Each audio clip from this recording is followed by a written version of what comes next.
అందరికి నమస్తేనల్లా welcome to సాఫ్ సీదా ముచ్చట. వంగలేనమ్మ వరిసేనంత నేనే కోసినా అన్నదట. అగో గట్లనే ఉన్నది అంటుర్రు ముఖ్యమంత్రి సార్ కథ. నిరుద్యోగులు దండ్లాడుతుర్రు, డిఎస్సి వాయిదా వేయమంటుర్రు, 1:100 చేయమంటుర్రు అని అంటే ఈ ముఖ్యమంత్రి సార్ ఏమంటుండు, తలకు మాసినోళ్ళు అడిగితే మేము చేస్తామా అని నిరుద్యోగులను నిల్వ తక్కువ చేసి మాట్లాడుతాండు. ప్రభుత్వం వచ్చిన 10 రోజులలోనే 30,000 నౌకర్లు ఇచ్చినామంటాండు. ఇక ఇంతకంటే దిగజారుడు తనమేమన్నా ఉన్నదా అని నిరుద్యోగులు మండిపడతాండ్రు. ఉద్యోగాలు ఇయ్యండి సారు అని అడిగితే మేము ఇప్పటికే మస్తు ఉద్యోగాలు ఇచ్చినామని అంటాండు.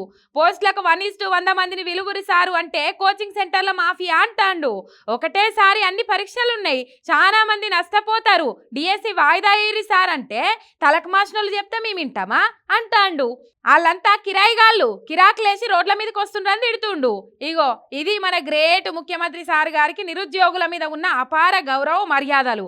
మరి కోచింగ్ సెంటర్లు కోట్లు సంపాదించనీకే వాళ్ళు ఏమైనా రియల్ ఎస్టేట్ దందాలు చేస్తుర్రా సార్ లెక్క? ఏమైనా దొంగలకు సర్ది కడుతుర్రా? కాంట్రాక్టర్లకు లిక్కర్ కంపెనీలకు అడిగినట్టు కమిషన్లు అడుగుతారా? మరి అందరు కిరాయిగాళ్ళు అయితే ప్రతిపక్షాలు ఉన్నప్పుడు నీ ఎంబడొచ్చిన వాళ్ళంతా కిరాయిలేనా సారు? ఏంది తమరొచ్చిన 90 రోజులలో 30,000 ఉద్యోగాలు ఇచ్చిండ్రా? తమరికి ఉద్యోగాల నోటిఫికేషన్ కు నియామకాలకు తేడా తెలియదనుకుంటా సారు. మీ తోటలో నన్ను అడుగుండ్రి, ఆంధ్రాల డిఎస్సికి 1:100 చేసినప్పుడు మన తాను ఎందుకు సాధ్యం కాదు? నిరుద్యోగులు ఏమడుగుతాండ్రు? మీ ఆస్తుల వాటా అడుగుతలేరు, పరీక్షలు కొద్దిగా వాయిదా వేయమంటారు, ఎవరు నష్టపోకుండా 1:100 మందిని విలువమంటుండ్రు. అట్లా చేస్తే మీ కిరీటం పడిపోయేది ఏమున్నది సారు? నిరుద్యోగుల గోసలు మీకు ఎట్లా అర్థమైతాయి సారు?